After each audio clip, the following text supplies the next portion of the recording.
أعوذ بالله من الشيطان الرجيم يا أيها الذين آمنوا اتقوا الله حق تقاته ولا تموتن إلا وأنتم مسلمون وقال تعالى في آية أخرى يا أيها الذين آمنوا اتقوا الله وقولوا قولا سديدا يصلح لكم أعمالكم ويغفر لكم ذنوبكم ومن يطع الله ورسوله فقد فاز فوزا عظيما عباد الله أوصيكم ونفسي بتقوى الله وطاعته فقد فاز المتقون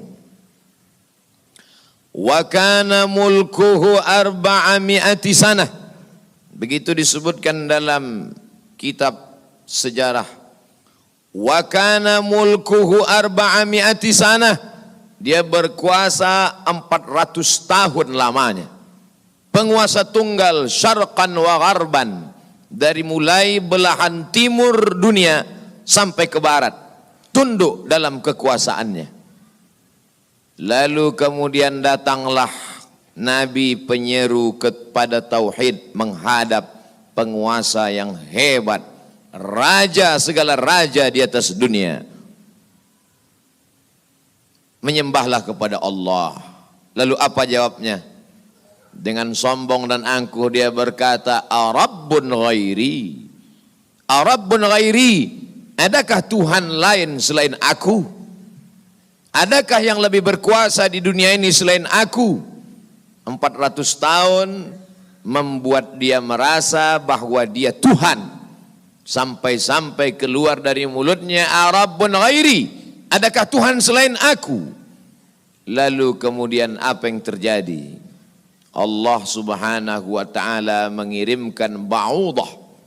Dalam Al-Quran Allah mengatakan tidak malu menciptakan ba'udah, nyamuk. Inna Allah la yastahi ayyadriba masalam ma ba'udah. Allah tidak malu menciptakan seekor nyamuk. Wa ma fauqaha. Lebih kecil daripada nyamuk. Apa yang terjadi? Nyamuk itu masuk ke dalam lubang hidungnya. Terus ke dalam batang hidungnya. Sampai ke otaknya. Dan nyamuk itu pun menggigit otak di kepalanya. Lalu kemudian dia mengambil martel memukul-mukul kepalanya. Sampai orang-orang di sekelilingnya menyangka dia gila. Sampai dia habis usaha. Makin sakit. Tak dapat dirasakan. Tak dapat diceritakan. Tak dapat diungkapkan bagaimana rasanya. Dan akhirnya dia pun mati. Dicatat dalam sejarah. Dia bernama Namruz.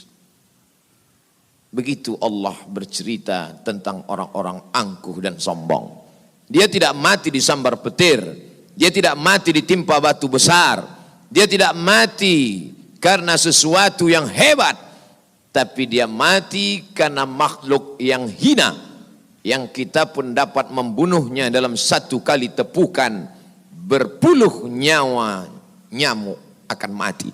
Tapi begitu Allah Ta'ala ingin menunjukkan kesombongan, keangkuhan orang-orang yang merasa dirinya Tuhan. Jawabannya adalah kuasa Allah Subhanahu wa Ta'ala. Hari berganti musim berubah. Dunia ini diisi oleh orang-orang yang angkuh dan sombong. Selesaikah dunia dengan matinya Namruz? Tidak. Lahir lagi generasi yang lebih canggih daripada Namruz. Lebih kejam daripada Namruz. Apa yang dia lakukan? Yuzabbihuna abna'ahum wa yastahyuna nisa'ahum. Lebih sadis daripada Namruz. Anak laki-laki disembelih hidup-hidup. Anak perempuan dibiarkan karena tidak melawan. Anak laki-laki yang dia nampak dalam mimpinya akan menarik mahkota kekuasaannya. Anak perempuan dibiarkan melahirkan.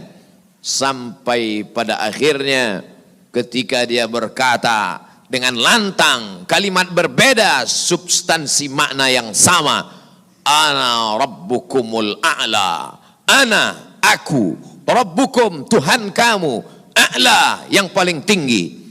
Ternyata kekuasaan boleh bisa merubah makhluk merasa menjadi khalik. Orang kalau sudah terlalu lama berkuasa, melihat manusia tertunduk-tunduk ketakutan, maka berubah dalam dirinya, berkata, kaulah yang paling berkuasa, engkau adalah Tuhan. Itu pernah terjadi pada Namruz dan menular kepada Parau. Al-Quran menyebut dia Fir'aun. Aku, Rabbukumul A'la, Tuhan kamu yang paling tinggi. Bagaimana cara Allah mematikan Fir'aun? Diceritakan dalam Al-Quran. Falamma adrakahul gharaqu, ketika dia tenggelam di tengah laut merah, masuk air itu ke dalam tenggorokannya dan masuk ke dalam lehernya, terus ke dalam dan masuk ke dalam paru-parunya. Sebodoh-bodoh anak kecil tidak akan ada air masuk ke dalam paru-parunya. Anak kecil yang belajar minum, kalau sampai air masuk ke dalam saluran nafasnya, dia pasti akan tersedak. Tersedak adalah kuasa Allah. Kenapa? Karena ada saluran nafas, ada saluran minum. Udara tidak akan mungkin diisi air, karena kalau sampai air masuk ke saluran udara, maka hancurlah paru-paru. Allah ciptakan satu kuasa bernama tersedak. Tersedak adalah kuasa yang paling ringan. Anak kecil yang tak ada daya upaya pun pasti akan tersedak. Tapi Allah ingin menunjukkan kepada Fir'aun, jangankan untuk menggenggam dunia, jangankan untuk membunuh Musa, jangankan untuk mengejar Bani Israel, untuk tersedak pun kau tak kuasa, wahai Fir'aun. Apa yang terjadi? Fir'aun mati. Kenapa Allah mematikan Fir'aun dengan air? Kenapa tidak dengan batu? Kenapa tidak dengan petir yang menggelegar? Mengapa dengan air? Karena dulu bayi yang tak berdaya itu dihanyutkan ke tengah air.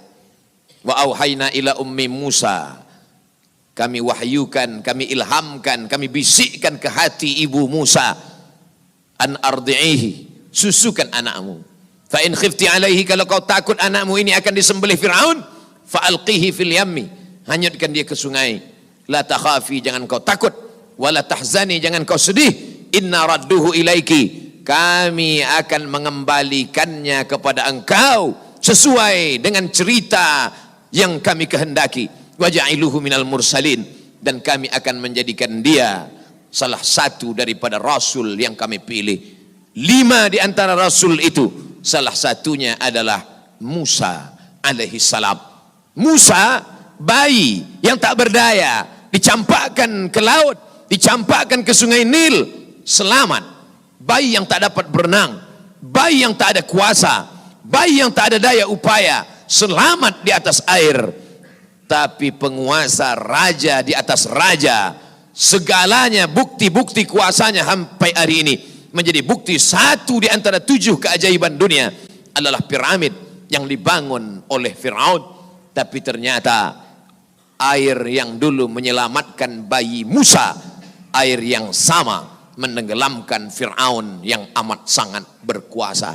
Sekali lagi Allah ingin bercerita kepada manusia bahwa mudah bagi Allah melenyapkan makhluk-makhluk yang sombong, yang merasa diri gagah perkasa, manusia yang terkena penyakit amnesia, terlupa bahwa dia hanyalah makhluk, paru-parunya ciptaan Allah, udaranya titipan Allah, hembusan nafasnya dan tarikannya semua atas kuasa Allah. Mestinya dia berkata, la haula wa la quwata illa billah.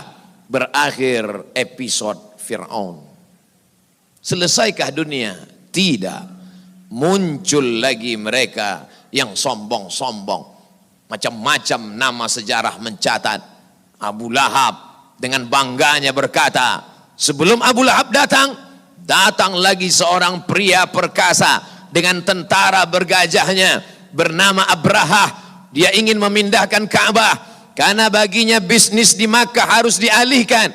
Nun, jauh di Yaman, berseberangan dengan Laut Merah, menyeberang ke Afrika. Maka ini Ka'bah harus dihancurkan. Dia bawa pasukan bala tentara, sampai akhirnya pasukan gajah tidak ingin bergerak. Gajah makhluk Allah, binatang, tahu mengenal Allah subhanahu wa ta'ala. Dia paksa gajah itu berdiri dengan pawang-pawangnya. Akhirnya gajah itu berjalan karena amat sangat terpaksa dan di bawah tekanan. Sampai akhirnya apa yang terjadi? Datang Abdul Muttalib membawa kunci Ka'bah. Dia serahkan kepada Allah. Dia katakan di depan pintu Ka'bah, inna lihadzal baiti rabban yahmi. Sesungguhnya Ka'bah ini ada Rabb, ada Allah yang menjaga dan memeliharanya. Bukan aku yang menjaganya, kuserahkan kepada penjaganya. Inna lihadzal baiti rabban yahmi. Sesungguhnya Ka'bah ini ada penjaganya, kuserahkan dia kepada engkau ya Allah. Apa yang terjadi? Fa arsalna alaihim tayran ababil. Kami kirimkan kepada mereka burung ababil yang dibawanya tarmihim, melontar, melempar mereka pasukan Abraha bergajah bihijaratin, dengan batu-batu min sijil, yang dipanaskan di atas api neraka. Apa yang terjadi pada pasukan Abraha? Faja'alahum ka'asfim ma'kul. Mereka seperti daun-daun yang dimakan ulat. Tahun peristiwa itu terjadi disebut dengan Amul Fil, tahun gajah, tahun kelahiran Sayyidina wa Maulana Muhammad sallallahu alaihi wasallam. Hari berganti, musim berubah, isi dunia sebenarnya itu-itu saja, namanya berbeda, tapi sebenarnya makhluknya itu-itu saja. Dia pernah bernama Namrus, dia pernah bernama Fir'aun, dia pernah bernama Abraha. Selesaikah dunia? Belum. Dunia terus berlanjut, melahirkan makhluk-makhluk. Ada yang rendah hati dan tawadu, ada yang zuhud dan ridha, ada yang mencari kemuliaan Allah, ibtigha'a mardatillah. Tapi ada yang dititipkan harta dan kuasa. Pertama dia merasa dia punya, lama-lama dia merasa alam semesta pun bersimpuh sujud di kakinya. Karena dia lihat tidak lagi ada orang yang berani mendongakkan kepala, tidak lagi ada yang berkuasa, tidak ada lagi yang berani bersuara keras, lantang, semuanya ketakutan. Sampai akhirnya dia berkata dalam hati, aku adalah penguasa jagat raya. Kemana mereka semua? Mati. Ketika penguasa-penguasa dunia modern dengan kecanggihan teknologi berkata, kami bisa menangkal gempa. Gempa sebagaimana apapun kuatnya bisa kami atasi. Ternyata begitu ujian Allah itu datang, bangunan yang mereka bangun porak-poranda, hancur berkeping. Datang lagi satu penguasa berkata, kami yang paling banyak jumlahnya di atas dunia, kami yang bisa menguasai alam semesta. Mana itu Tuhan? Mereka tak pernah mengenal Tuhan, karena mereka adalah komunis, karena mereka adalah ateis. Bagi mereka agama itu hanyalah candu. Orang yang terkena narkoba bagi mereka sama dengan orang yang dimabuk oleh agama. Karena bagi mereka agama ini hanya opium saja. Manusia yang stres, manusia yang depresi, lalu dia menjalankan agama.